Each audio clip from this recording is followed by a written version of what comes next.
Imagine waking up one day and discovering you're no longer bound by flesh and bone. You don't age, you don't get sick, and death is no longer a looming certainty. Your consciousness exists in a digital realm where the laws of physics bend to computational will. This isn't science fiction anymore. It's a serious scientific pursuit that could fundamentally reshape what it means to be human. Mind uploading, also called whole brain emulation or digital immortality, represents humanity's most audacious attempt to transcend our biological limitations. But as we stand on the precipice of potentially revolutionary neurotechnology, we must ask ourselves, would you upload your mind to a computer? And more importantly, should you? This comprehensive exploration delves into every facet of this profound question, examining the science, philosophy, ethics, risks, and implications of transferring human consciousness into digital form.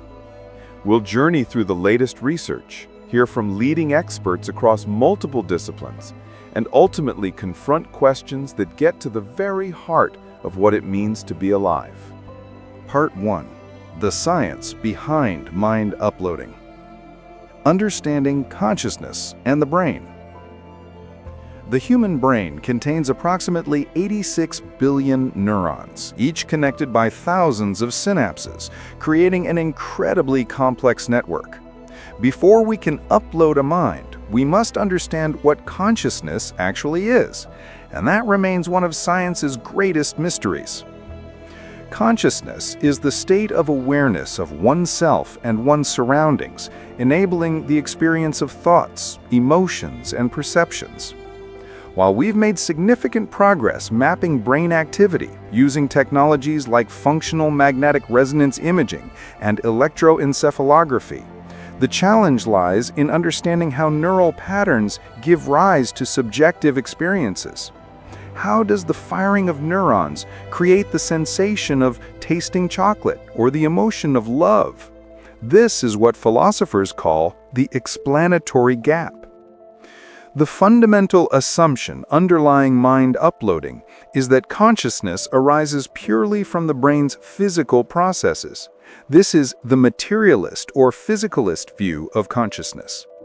If this holds true, then theoretically a sufficiently advanced machine could replicate the brain's functions, including consciousness itself.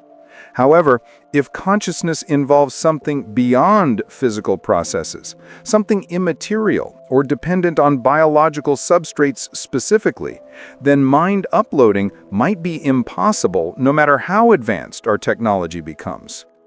Current state of the technology. As of 2024, mind uploading technology is almost entirely theoretical. We're not even close to being able to transfer a human mind to a computer. However, researchers have made remarkable progress in related fields that give us glimpses of what might eventually be possible.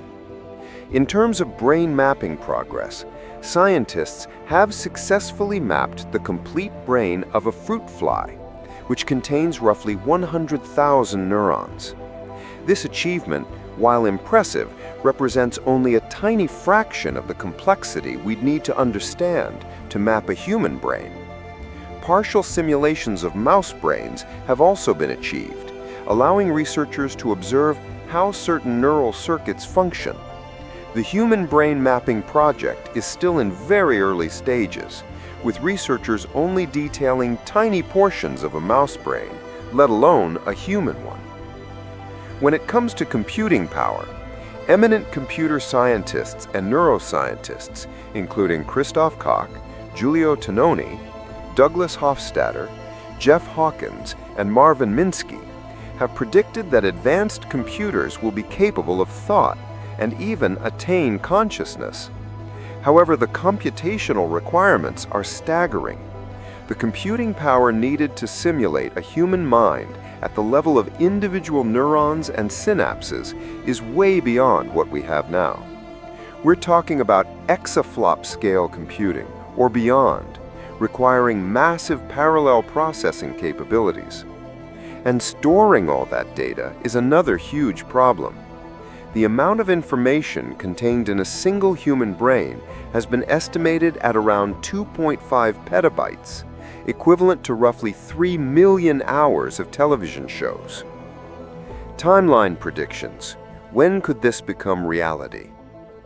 Predictions for mind uploading vary dramatically depending on who you ask, and these estimates tell us as much about the predictor's optimism as they do about the actual technology. On the optimistic end, futurist Ray Kurzweil has previously forecast that mind uploading could happen by 2045.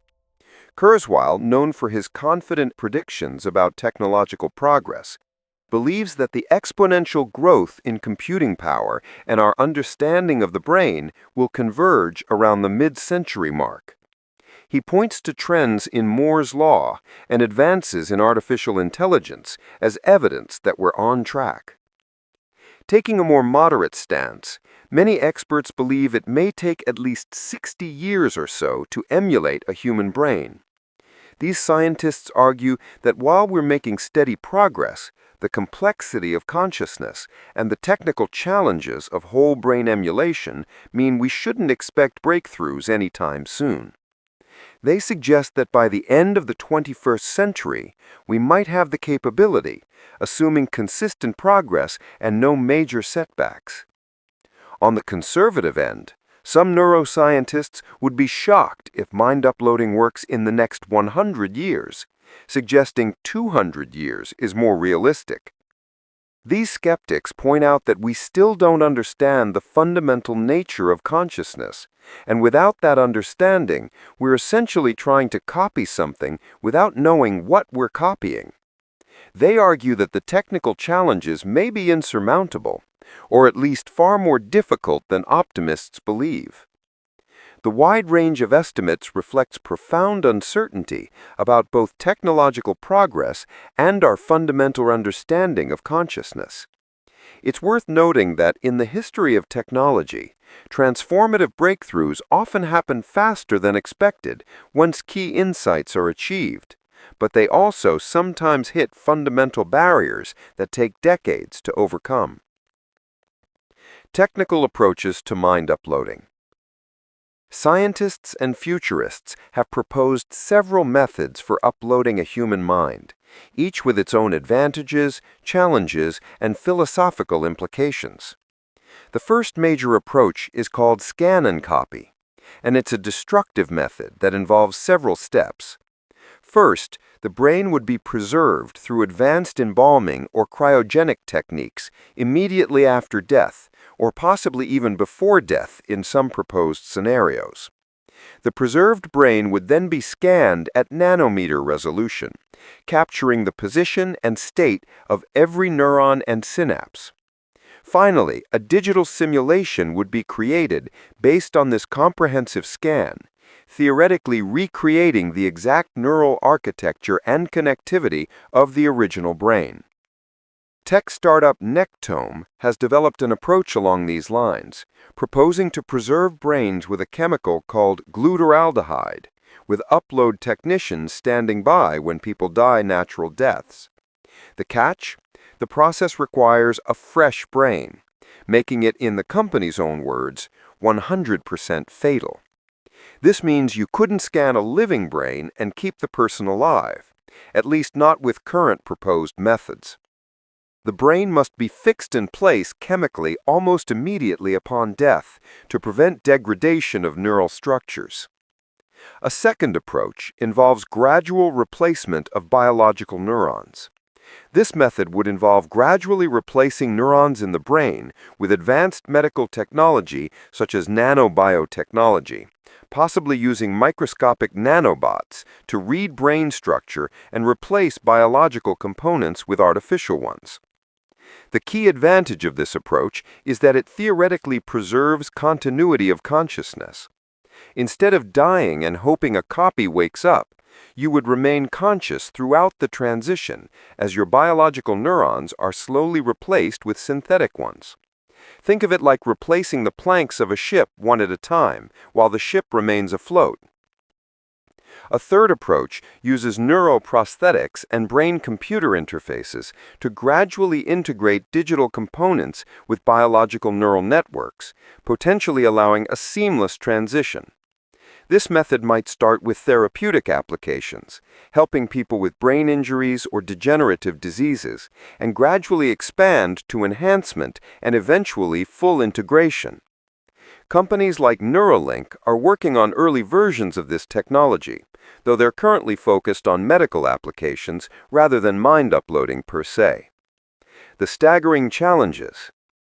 Even with these proposed methods, the challenges facing mind uploading are enormous, and it's worth understanding just how difficult this endeavor really is. The first challenge is mapping complexity.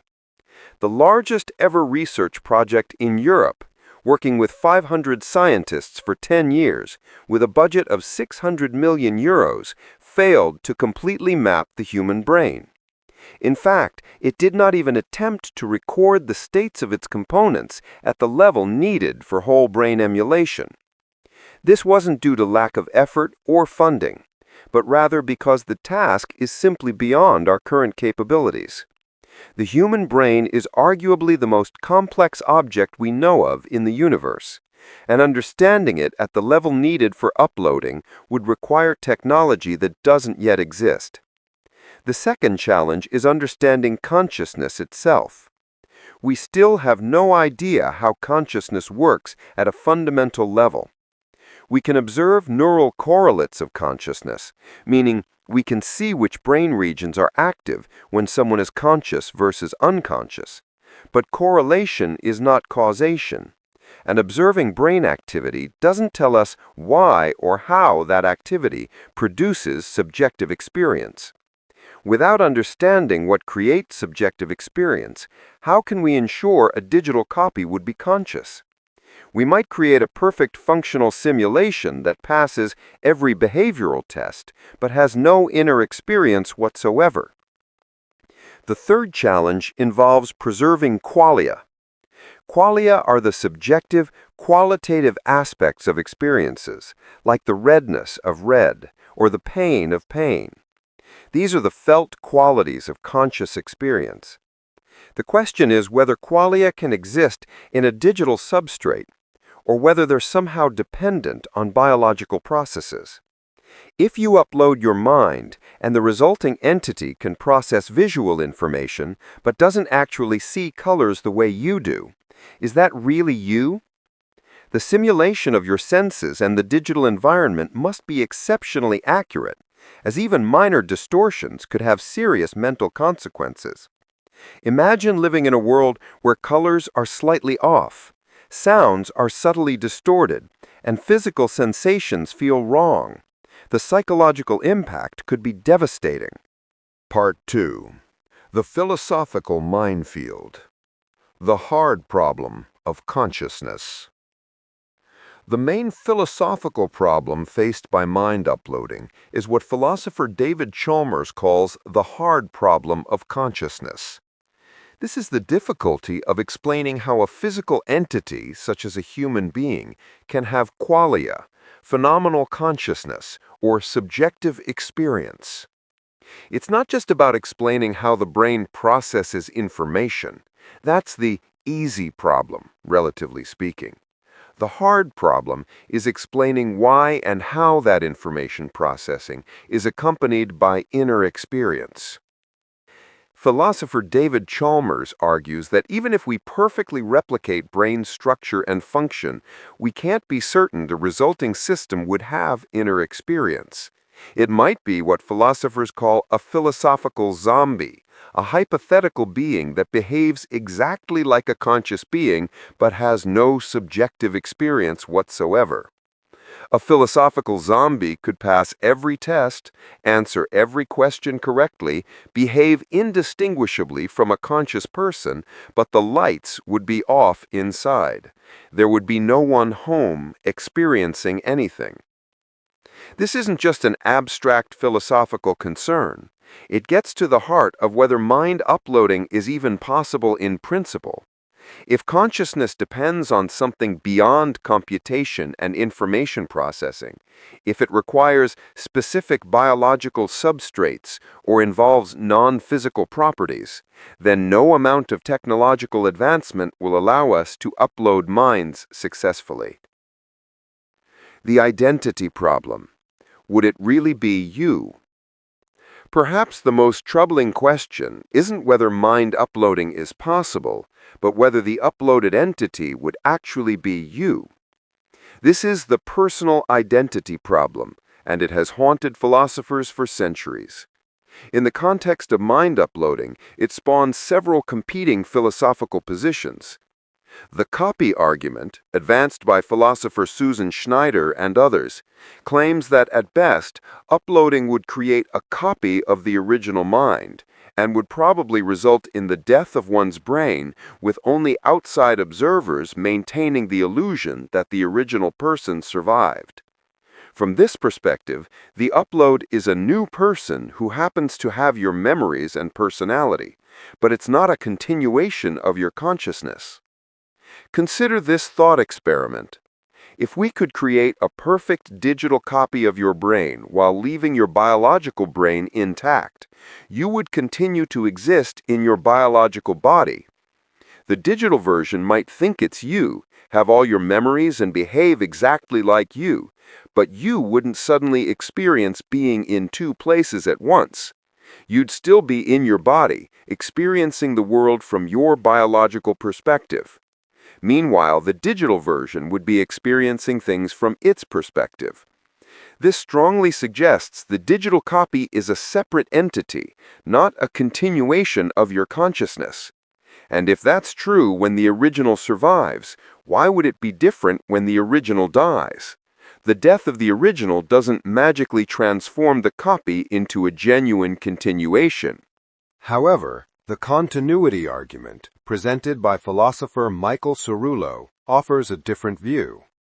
Cerullo argues that survival is ensured during destructive uploading via scan and copy, based on a theory grounded in emergent functionalism and psychological continuity.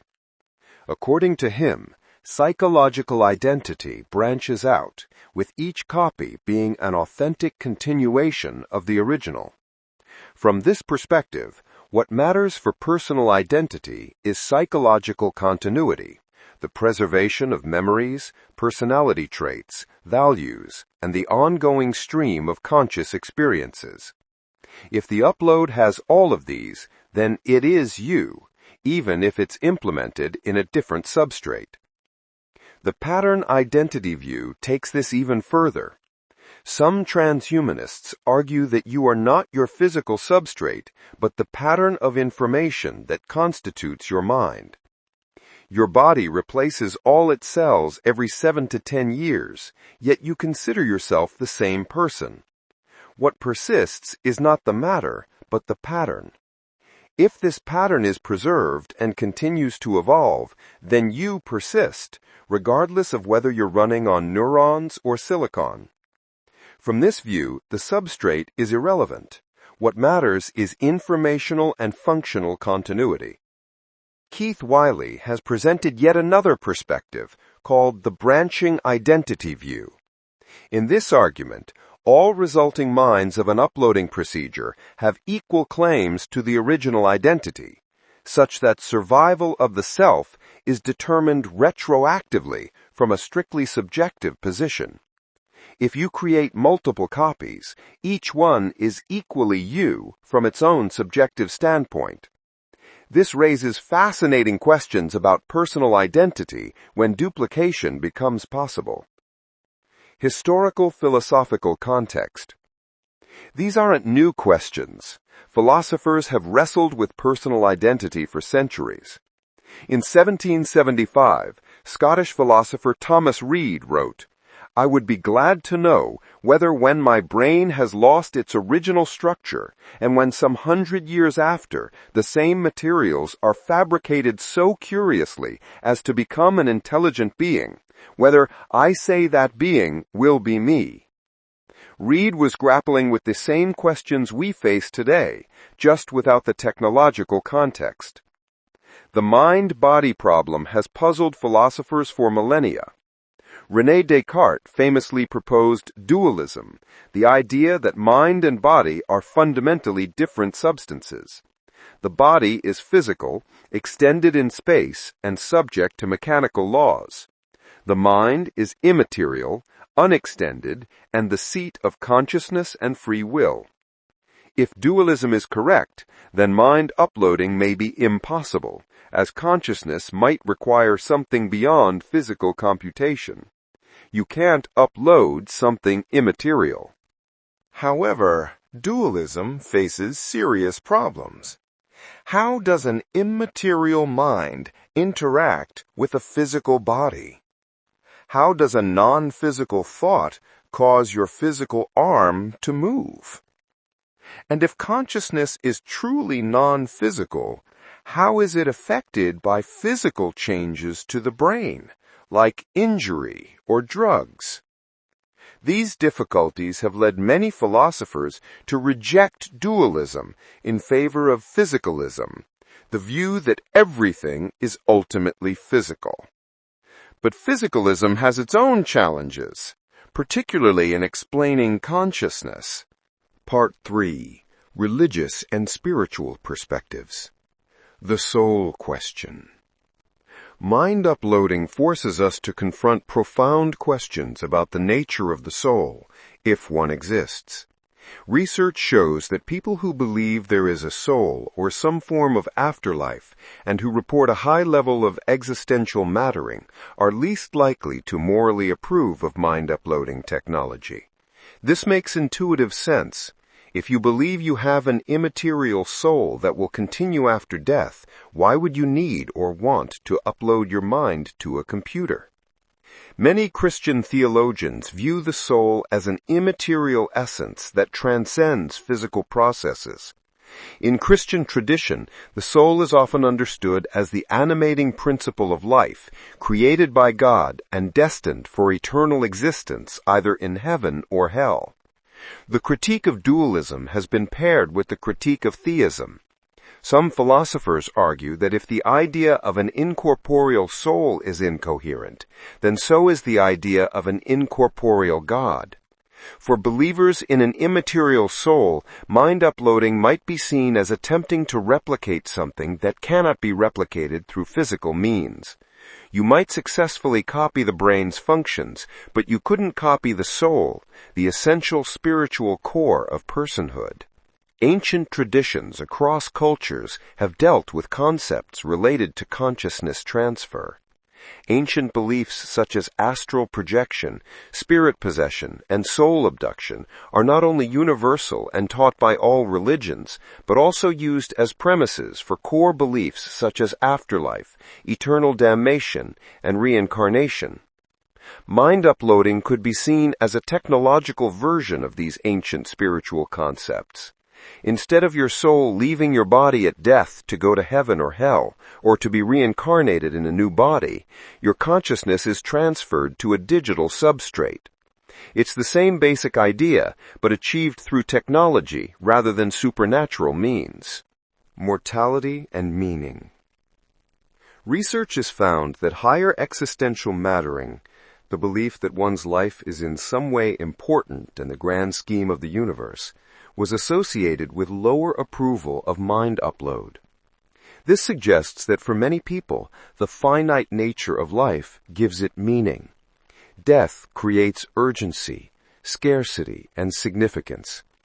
If you had infinite time, would anything really matter? Would you keep putting things off forever? Would relationships have the same depth if you knew they could literally last forever? As author and philosopher Stephen Kotler notes, we've evolved to die. For the entire history of life on this planet, life has come to an end. There is nothing in our consciousness that says, this is how you behave if you live forever. Our psychology, our values, our entire way of being in the world has been shaped by mortality. We don't know what immortality would do to the human psyche. Would we lose motivation? Would life become boring? Would we become fundamentally different kinds of beings? Many religious and philosophical traditions teach that accepting mortality is part of wisdom and spiritual maturity. The Stoics practiced memento mori, remembering death, to focus on what truly matters. Buddhism teaches impermanence as a fundamental truth. Mortality reminds us that our time is limited and precious. Removing death might remove an essential constraint that makes life meaningful. Part 4. The Potential Benefits. Despite the challenges and controversies, mind uploading offers tantalizing possibilities that make it worth pursuing in the eyes of many researchers and futurists. Transcending biological limitations.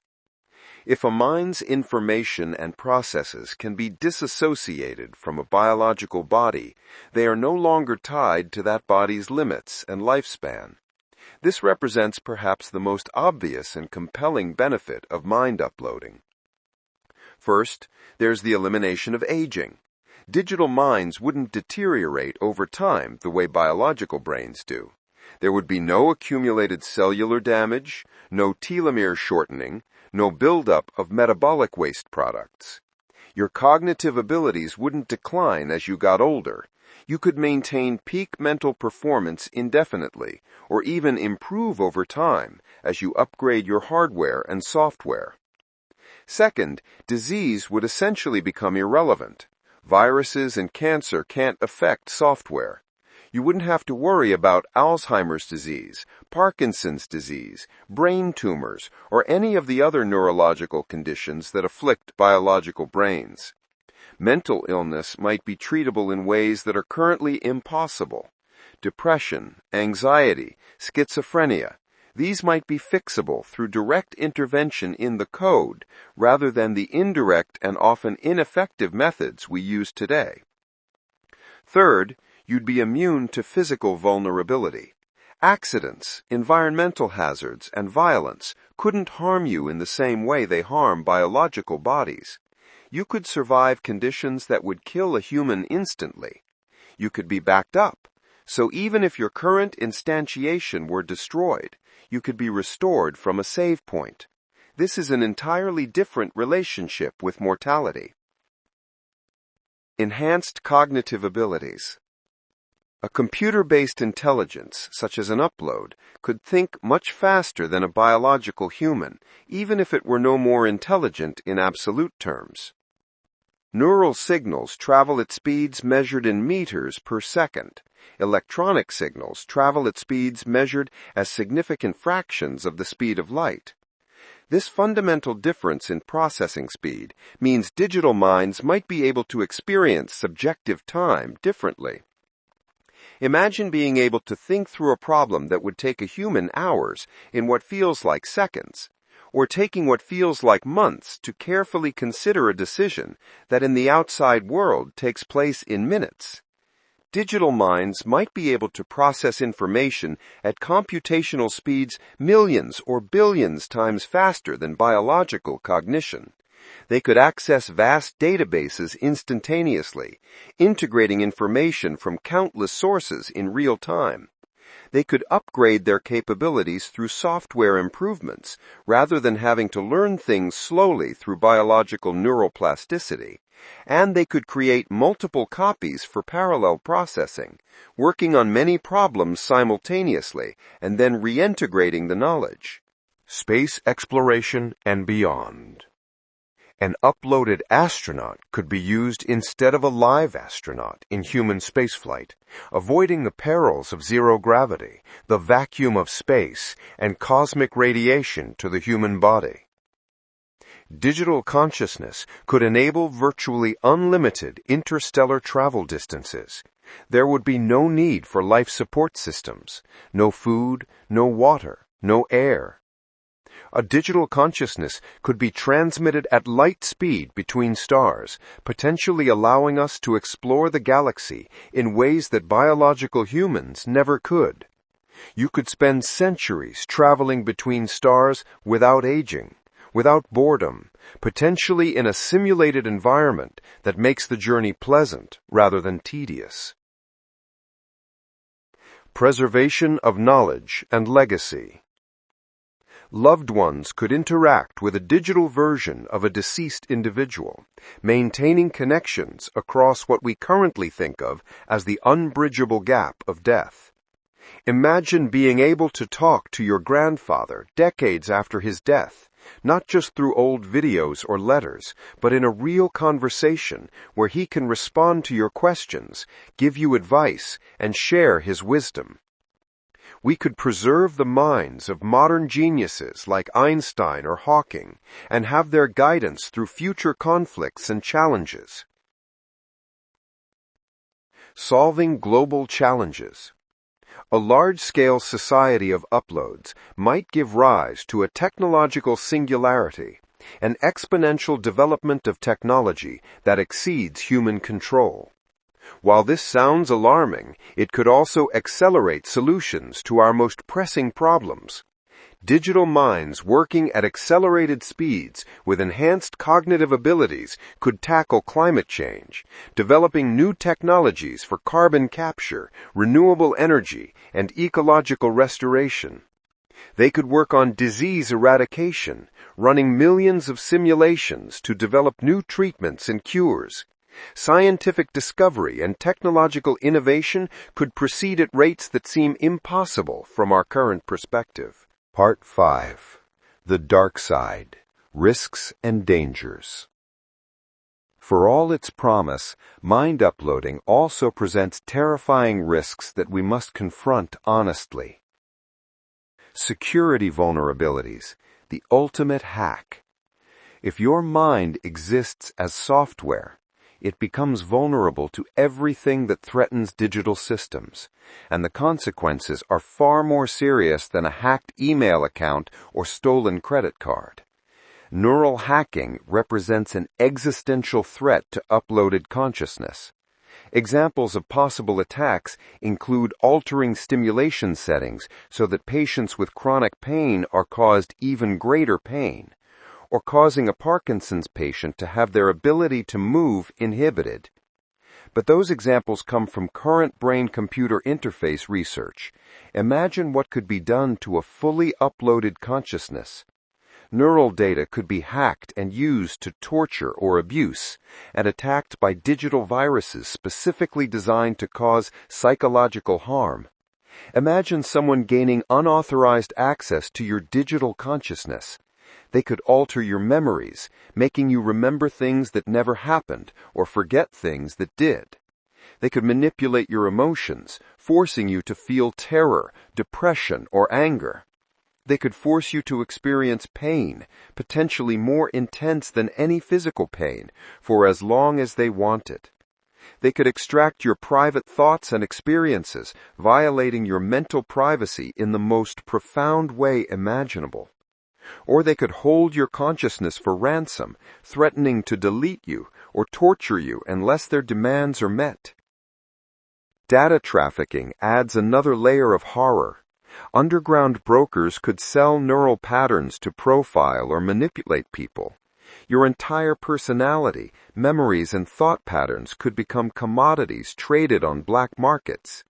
Companies could use uploaded minds for experimentation, studying human psychology in ways that would be completely unethical with biological humans, but might be legally permissible with digital copies. The potential for abuse is staggering. Existential risks. The loss of authenticity raises the question of whether digital copies may lack the subjective experiences and emotions of their human counterparts. What if the upload is a hollow imitation, going through the motions, but missing the spark that makes us truly alive? You might create something that acts like you, talks like you, has all your memories, but isn't actually conscious in the way you are. From the outside, no one could tell the difference, but from the inside, there's nothing. It's a zombie, in the philosophical sense. And if that's what happens, then mind uploading isn't immortality. It's a very elaborate form of death, where you're replaced by a sophisticated simulation. The no way out problem is equally troubling. One could decide to finally embrace the thought of dying, only to find that there is no way out. If you're conscious and suffering in a digital environment, how would you end your existence? Who controls that decision? In our current biological existence, death is always an option, even if it's a tragic one. But in a digital existence, you might not have that escape. Someone else might control whether you can be turned off, or the system might be designed so that you can't self-terminate, to prevent people from rashly ending their existence. But what if you're truly suffering and want it to end? What if you're being tortured and can't escape? This is a form of hell that physical existence can't create. Psychological trauma from the transition itself could be devastating. The transition from embodied existence to digital form could be profoundly disorienting. Our sense of self is deeply tied to having a body, to physical sensations, to moving through space, to the rhythm of breathing and heartbeat. Removing all of that could trigger severe psychological distress. Even if the simulation is perfect, the knowledge that you're in a simulation, that you don't have a real body, could be traumatic. Some people might experience something like phantom limb syndrome, but for their entire body. Social and economic inequality. If not everybody has equal access, you're going to get discrimination based on whether or not you've been mentally augmented or uploaded, and peer pressure if everybody around you is uploading. This isn't just speculation. We already see these patterns with every new technology. Mind uploading technology will likely be extremely expensive initially, available only to wealthy individuals.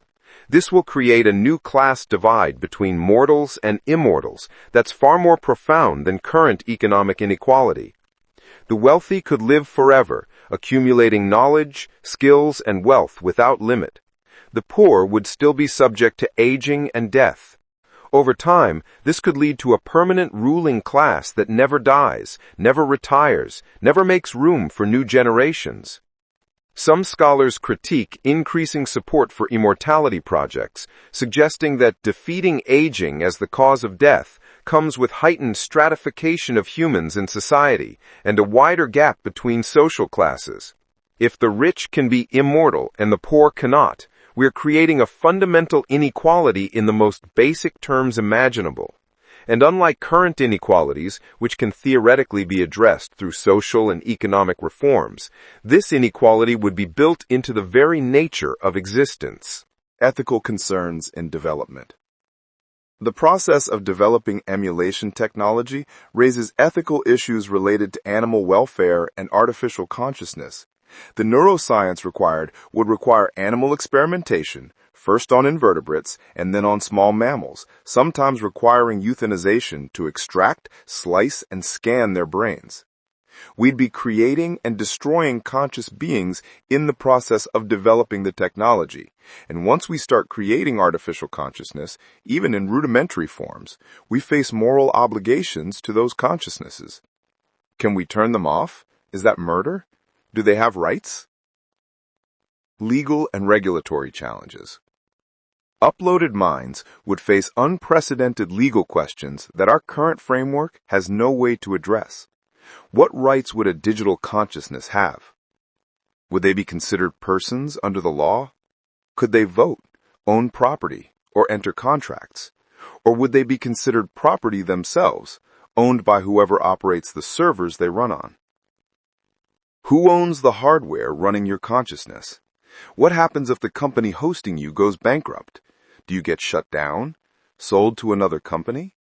What if the new owners decide to change the terms of service? Can you be deleted? And if so, is that murder? These aren't hypothetical questions. If mind uploading becomes possible, we'll need answers before the technology is deployed, not after. The legal status of a digital consciousness is completely unclear.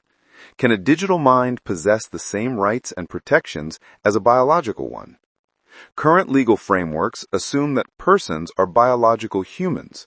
Extending those frameworks to digital consciousness would require fundamental changes in law. The corporate control problem.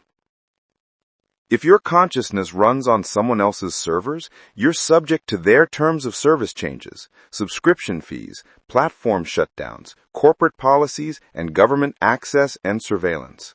Imagine your consciousness being subject to the same kind of arbitrary and capricious treatment that digital products currently receive. Your cloud storage provider could decide to change its pricing, and suddenly you can't afford to keep existing. The company could be acquired by another corporation that decides to shut down the service. The government could demand access to your thoughts and memories without a warrant, arguing that you're data rather than a person. You could be throttled, running at a slower speed because you're on the basic plan rather than premium. You could be bombarded with advertisements inserted directly into your experience. The fears involved with handing your brain data over to a company or government for the rest of eternity range from fatal glitches or bankruptcies to outright mind slavery, where you exist at the mercy of corporations or states that can control every aspect of your existence. Part 6. The Moral Psychology. Why do people react differently? Research reveals fascinating patterns in how people respond to the idea of mind uploading. And these patterns tell us something important about the psychology underlying our reactions to radical technological change. Factors associated with approval and condemnation. People who value purity norms and have higher sexual disgust sensitivity are more inclined to condemn mind upload. Purity norms are moral intuitions about cleanliness, sanctity, and the natural order. People high in this moral foundation tend to see certain things as inherently sacred or taboo. They're more likely to believe there are some boundaries that shouldn't be crossed, some aspects of nature that should remain unchanged. Sexual disgust, interestingly, is correlated with condemnation of mind upload, perhaps because what is actually condemned is the act of instrumentalizing or objectifying the human consciousness or soul. There's something about reducing consciousness to uploadable data that feels like a violation of something sacred. Conversely, people anxious about death and who condemn suicidal acts were more accepting of mind upload. If you're afraid of dying and view death as something to be fought against at all costs, mind uploading looks like a solution. It offers the possibility of escaping death, at least in some form. People who strongly condemn suicide as immoral are also more likely to approve of mind uploading, possibly because they see death as something to be avoided by any means necessary. Higher science fiction literacy and hobbyism strongly predicted approval of mind upload. Those familiar with the concept through fiction may be more comfortable with it. If you spent years reading science fiction stories where mind uploading is treated as normal and commonplace, the idea doesn't seem as strange or threatening. You've already imagined the possibilities and worked through some of the implications in your mind. This is called the mere exposure effect, where familiarity breeds comfort rather than contempt. The disgust response. Sexual disgust was strongly associated with condemnation of mind upload, perhaps because what is actually condemned is the act of instrumentalizing or objectifying the human consciousness or soul. There's something about reducing consciousness to uploadable data that feels like a violation of something sacred. There's something viscerally disturbing about merging flesh with machinery for many people. Mark O'Connell described it as deeply disturbing, a disgust that arose from the conjunction of two ostensibly irreconcilable systems of imagery, that of flesh and that of machinery. Flesh is warm, alive, organic, growing, dying. Machinery is cold, manufactured, precise, unchanging. Mixing them feels wrong at a gut level for many people, regardless of the rational arguments for or against it. Cultural and individual differences. The acceptability of mind uploading varies greatly across religious backgrounds, cultural contexts, personal values, philosophical commitments, fear of death, and belief in an afterlife. Someone from a Western individualistic culture who sees the self as a distinct, autonomous entity might have very different intuitions than someone from an Eastern collectivist culture with a more fluid sense of self. Someone who fears death intensely will see mind uploading differently than someone who's made peace with mortality. Someone who believes in an afterlife has less motivation to pursue technological immortality. Part 7. Alternative Perspectives and Edge Cases. What if mind uploading isn't full consciousness transfer? Some researchers propose compromise positions that might be more achievable than full mind uploading, while still offering significant benefits. Entrepreneur Martine Rothblatt envisions creating what she calls mind files, which are collections of data from photos, social media posts, and other interactions that reflect life experiences. This wouldn't be true consciousness transfer, but it might create a convincing simulation that could interact with loved ones. Think of it as a very sophisticated chatbot trained on everything you've ever said and done. It couldn't truly be conscious, and it certainly wouldn't be you in any meaningful sense, but it might provide comfort to loved ones and preserve something of your personality and knowledge. Masataka Watanabe proposes a seamless mind-uploading procedure that mimics corpus callosotomy, where neural fibers connecting brain hemispheres are severed. The procedure would connect biological hemispheres to artificial ones, gradually transferring consciousness without a point of death. This is an attempt to solve the continuity problem by never actually interrupting consciousness. You'd transition gradually from biological to digital, maintaining awareness throughout. The gradual upload scenario. Rather than instant transfer, what if consciousness could migrate gradually? Watanabe suggests a transition state where the left biological hemisphere is connected to a device playing the role of the right hemisphere, and vice versa, gradually transferring memory and function over time. This raises a fascinating question that's been debated since ancient times. If we replace neurons one at a time over years, maintaining consciousness throughout, would the result be genuine continuity? Or would we gradually become different beings without noticing? This is a version of the ship of Theseus paradox. If you replace every plank in a ship one at a time, is it still the same ship? With consciousness, the stakes are infinitely higher. The advantage of gradual replacement is that there's no moment where you die and a copy wakes up. You remain conscious throughout the transition. But the disadvantage is that you might gradually lose your original consciousness and be replaced by something new without ever noticing. Which is worse, dying suddenly with the hope that a copy continues, or slowly fading away and being replaced by something new? The multiple copies problem. What if we create multiple copies? If consciousness is pattern-based, what prevents creating thousands of copies? Would they all be you? Would killing one be murder if others exist? This problem has no clear answer, but it raises profound questions about identity and ethics. If you make 10 copies of yourself, are there now 10 yous? Or is there one original you and 9 copies that aren't really you? From each copy's subjective perspective, they are you. They have your memories, your personality, your sense of being you.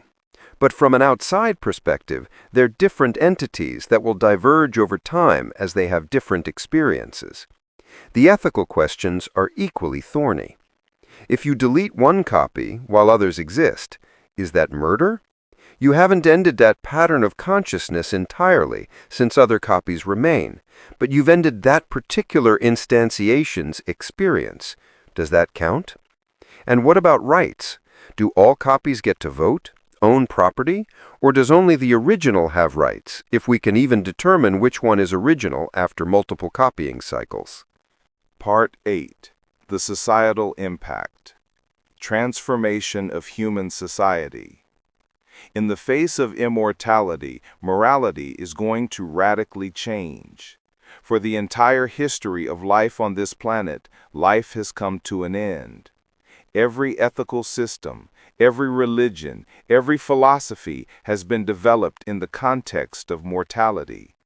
What happens when we remove that context? All 5 of the world's major religions, Christianity, Islam, Hinduism, Buddhism, and Judaism, use the threat of the hereafter to steer morality and shape behavior.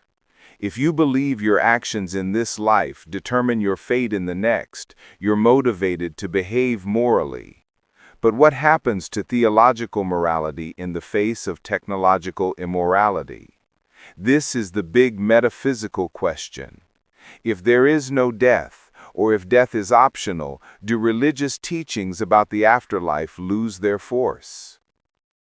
Overpopulation concerns loom large in any scenario involving radical life extension or immortality. If people stop dying, what happens to population growth? Even if uploads don't take up physical space in the same way biological humans do, they require computational resources. Where do new consciousnesses fit in a world of immortal uploads? Do we stop having children? Is that ethical? Do we create a society where the old never die and the young are never born? Economic disruption would be massive and multifaceted. Would uploaded minds need income? They might not need food or housing, but they'd need computational resources, which cost money. Could they work jobs? Would they compete with biological humans for employment? What happens to retirement when people never die? The entire concept becomes meaningless. How do we handle inherited wealth when people never die? Currently, wealth is redistributed across generations as people die and leave inheritances. If no one dies, wealth could accumulate in the same hands indefinitely. The technological singularity. A large-scale society of uploads might give rise to a technological singularity, an exponential development of technology that exceeds human control and becomes unpredictable. This is a concept popularized by mathematician and science fiction author Vernor Winge and futurist Ray Kurzweil. Once minds can be copied, improved, and accelerated, technological progress could become incomprehensibly fast. An uploaded mind running at 10,000 times human speed could experience decades of subjective time in a single day. 1,000 such minds working on a problem could accomplish centuries of research in days. Each breakthrough would accelerate the next, creating a feedback loop of ever-accelerating progress. Would biological humans become obsolete in such a world? Would we be like pets or children, unable to comprehend or participate in the society being built by post-human intelligences? Or would we all upload, joining the accelerating transformation? These are questions with no clear answers, but they point to a future radically different from anything in human history. Part 9. Current projects and companies. Several organizations are actively pursuing mind uploading or related technologies, though it's important to note that none are close to achieving actual consciousness transfer. Nectome is one of the most well-known efforts. This company has developed technology for exquisitely preserving brains in microscopic detail using a high-tech embalming process, with the idea that someday scientists will be able to scan the preserved brain and turn it into a computer simulation. Their process uses a technique called aldehyde-stabilized cryopreservation, which preserves the brain structure at the molecular level. The company has received funding and publicity, but also controversy, particularly around the fact that the preservation process must begin before the brain deteriorates, making it 100% fatal in their own words. The 2045 Initiative is an ambitious project founded by Russian entrepreneur Dmitry Itskov. This initiative seeks to attain immortality by constructing artificial bodies and implanting human consciousness into them. They're aiming to extend human life in stages, starting with brain-computer interfaces and ending with full mind transfer into humanoid robots. Their timeline, which aims for completion by 2045, is considered wildly optimistic by most experts, but the project has attracted serious researchers and funding. Neuralink, Elon Musk's neurotechnology company, is working on brain-computer interfaces. While their short-term goals are therapeutic, helping people with paralysis control computers and devices, Musk has stated that Neuralink's long-term objective is to seek ways in which human consciousness can be stored and consequently be downloaded into a new body somewhere down the line, whether human or robotic. They've made progress on implanting chips in animals and have begun human trials, but they're still many years away from anything resembling mind uploading. The Blue Brain Project, based in Switzerland, attempts to create synthetic brains by re-engineering mammalian brain circuitry. Founded by Henry Markram, the project has used supercomputers to simulate parts of a rat's brain. Though predictions of creating a functional artificial human brain within a decade have proven over-optimistic, the project has produced valuable research on how neural circuits function. Part 10. The fundamental question. Should we do this? Now we come to the heart of the matter. Given everything we've discussed, the science, the philosophy, the risks, and the benefits, should we pursue mind uploading? Arguments for mind uploading. The first and perhaps most compelling argument is ending human suffering. No more disease, aging, or involuntary death. The reduction in suffering this could achieve is almost impossible to overstate. Every year, millions of people die from cancer, heart disease, neurodegenerative disorders, and countless other conditions. Millions more suffer from chronic pain, disability, and mental illness.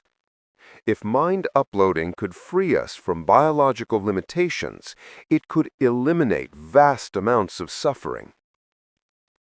Second, accelerating progress becomes possible.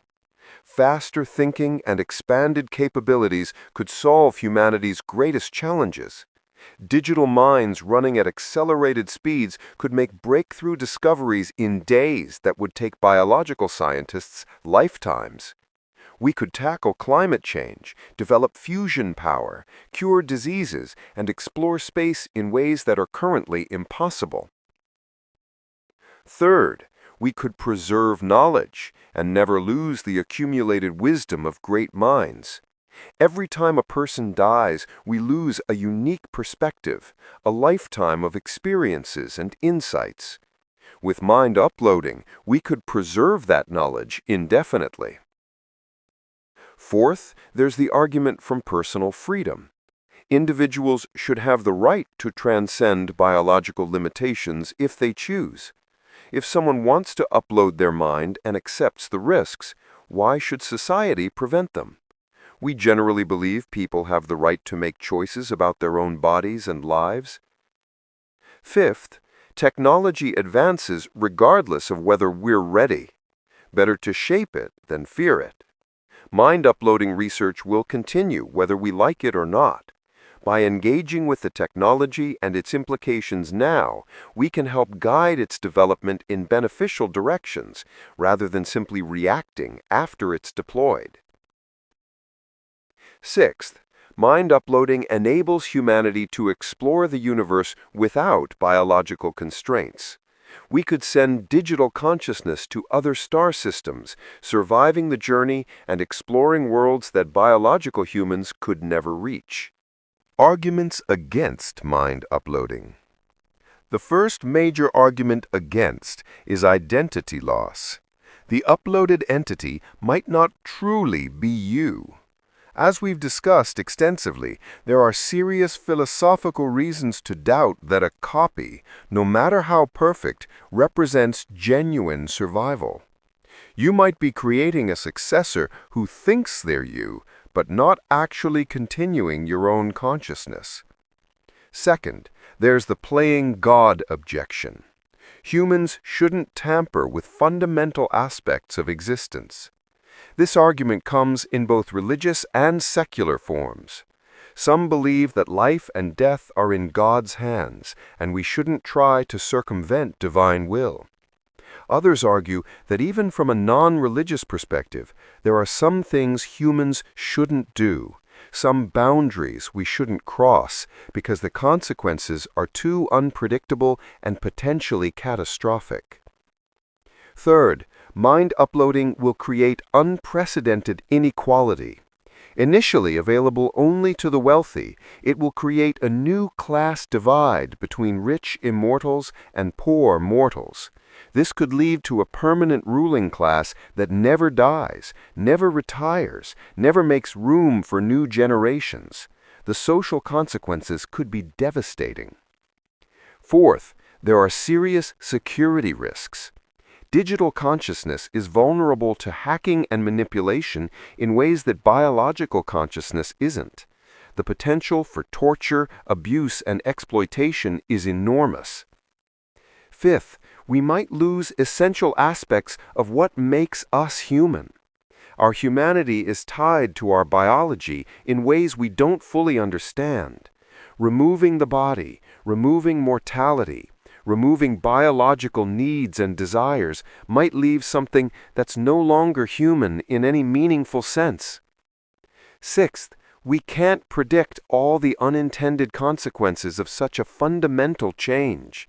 History is full of technologies that seemed beneficial but had disastrous side effects.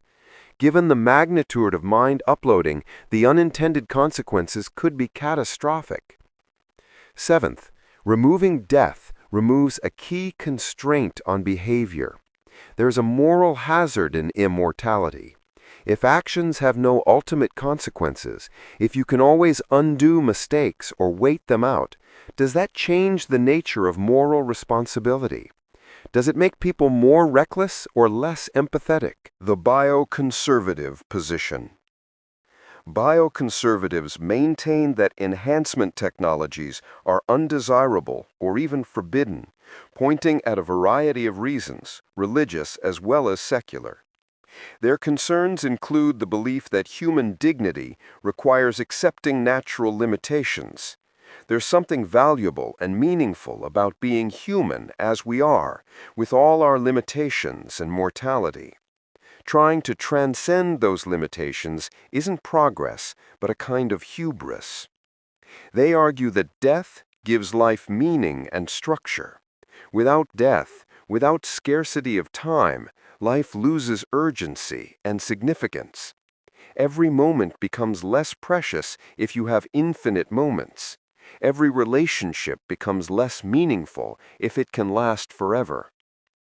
They worry that technological enhancement could lead to dehumanization. In trying to make ourselves more than human, we might become less than human, losing the qualities that make life worth living in the pursuit of qualities that can be measured and optimized.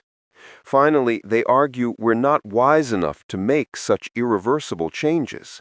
We don't understand consciousness, we don't understand the long-term implications, and we're notoriously bad at predicting the consequences of our actions. Making a change as fundamental as mind uploading before we truly understand what we're doing is reckless. The transhumanist position. Transhumanists offer counter-arguments to each of these concerns. They argue that human nature isn't fixed and has always evolved. We're already dramatically different from our ancestors, both through biological evolution and cultural evolution. Using technology to guide our own development is just the next step. They argue that technology is the natural expression of human creativity. Humans are tool-making animals. We've always used technology to transcend our limitations. Mind uploading is continuous with this tradition, not a radical departure from it. They argue that reducing suffering is a moral imperative. If we have the ability to eliminate disease, aging, and death, we're morally obligated to pursue that ability. Choosing to remain limited when we could transcend those limitations is choosing to allow continued suffering. Finally, they argue that evolution through technology is our destiny. This is the natural trajectory of intelligent life. Once a species develops the ability to modify itself, it will do so. The question isn't whether to pursue enhancement, but how to do it wisely and ethically. Part 11. Personal Decision Framework.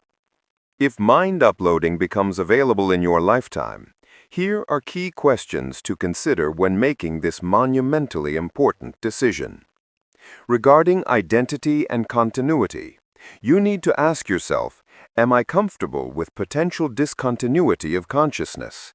If there's a break in my consciousness, if the biological me dies and a digital copy wakes up, can I accept that as survival? Would I accept being a copy rather than a continuation? How important is maintaining my biological substrate? Do I believe that being in this body, with these neurons, is essential to who I am? Regarding values and beliefs, do I believe in a soul that transcends physical processes? If I do, would uploading leave my soul behind? What does my religious or philosophical tradition say about this? Should I follow that guidance or forge my own path? What role does mortality play in my sense of meaning? Would removing death remove what makes life meaningful? Or would it finally allow me to live fully? Regarding practical considerations, can I afford the technology? What are the security guarantees? Who controls the infrastructure that would run my consciousness? What are my rights as a digital entity? Would I have the same legal protections as a biological human? Can I reverse the decision? If I upload and regret it, can I go back, or is it permanent? Regarding risk tolerance, am I willing to be an early adopter? Early versions of the technology will be buggy and potentially dangerous. What if the technology fails? What if there's a bug or a glitch? How do I feel about potential glitches or errors in my consciousness? What's my backup plan? Is there a backup plan? Regarding social impact, how will this affect my relationships? If I upload and my loved ones don't, we'll be in fundamentally different states of existence. Can those relationships survive? What about family members who don't upload? Will I watch them age and die while I remain unchanged? Am I comfortable potentially outliving everyone I know? What legacy am I leaving for humanity? By uploading, am I helping create a better future or contributing to a dystopian divide? Part 12. The Middle Path. Incremental Enhancement. Perhaps the answer isn't binary. Rather than choosing between full biological existence and complete mind uploading, we might pursue gradual enhancement.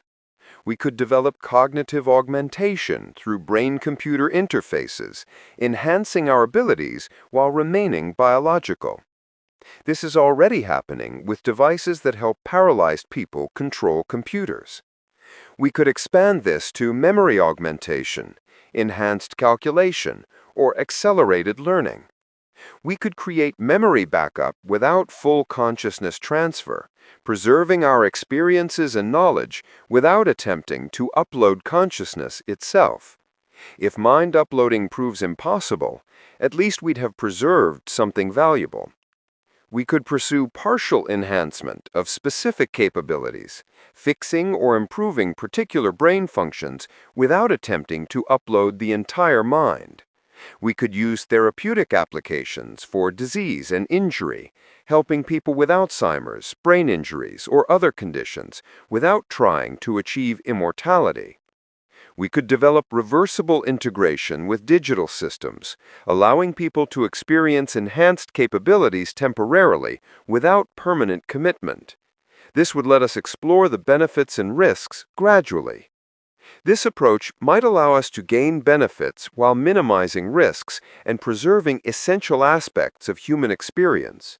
It's less ambitious than full mind uploading, but it's also less risky and more achievable with foreseeable technology. Conclusions: navigating uncharted territory. What we know.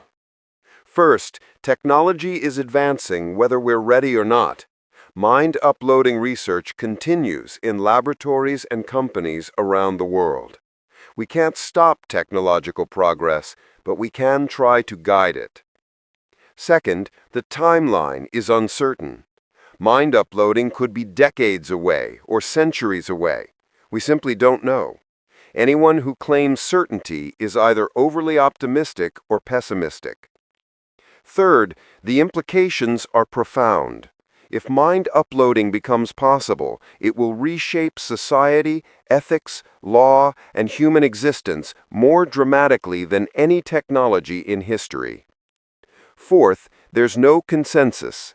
Experts disagree fundamentally on both feasibility and desirability. This isn't a question with a clear answer that experts agree on. Fifth, we're still at an early stage. We're still very far from understanding consciousness fully. Without that understanding, mind uploading remains speculative. What remains unknown? The nature of consciousness remains mysterious. We don't understand what creates subjective experience. Until we solve the hard problem of consciousness, we can't be confident that mind uploading would produce actual consciousness. Identity preservation is uncertain. We can't guarantee continuity of self. The philosophical questions about whether an upload would truly be you remain unresolved. Long-term viability is unknown. No one knows if digital consciousness is stable over long periods. Would a digital mind remain psychologically healthy for centuries or millennia? Unintended consequences are impossible to fully predict. We can't foresee all the implications of a technology this transformative. Finally, society hasn't developed adequate ethical frameworks. We need guidelines for how to develop and deploy mind-uploading technology ethically, but those guidelines don't yet exist. A balanced perspective.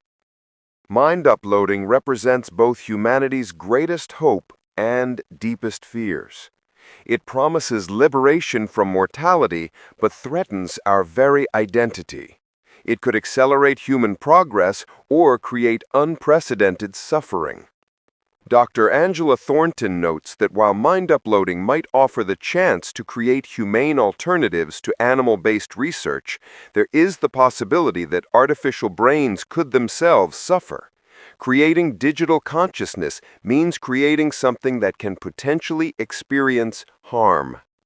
When consciousness becomes downloadable and bodies become expendable, we're mucking around with evolutionary processes we've never interrupted before. We're changing the fundamental nature of human existence without knowing what the consequences will be. The ultimate question returns. Would you upload your mind to a computer? The honest answer might be, I don't know, and neither does anyone else. This isn't a decision we need to make today, but it's one we should think about carefully, discuss openly, and prepare for thoughtfully. As research progresses, we must develop ethical frameworks and create guidelines before the technology exists. We must ensure democratic access and prevent this from becoming a privilege of the wealthy. We must protect digital rights and establish legal protections for digital consciousness. We must advance gradually and test thoroughly at each stage. And we must maintain our humanity and remember what makes us human, even as we contemplate transcending biology. Final thoughts.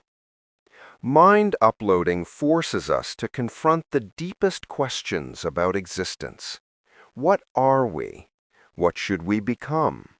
What are the limits of human transformation? What price are we willing to pay for immortality?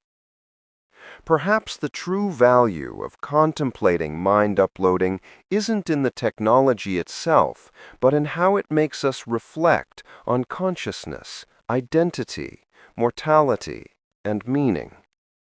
Whether or not we ever upload our minds, wrestling with these questions makes us more thoughtful about the minds we have right now. The future is uncertain, but one thing is clear.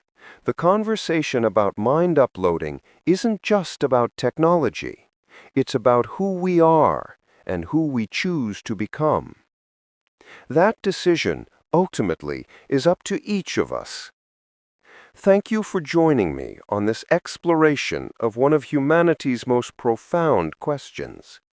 Whatever the future holds, may we approach it with wisdom, compassion, and humility.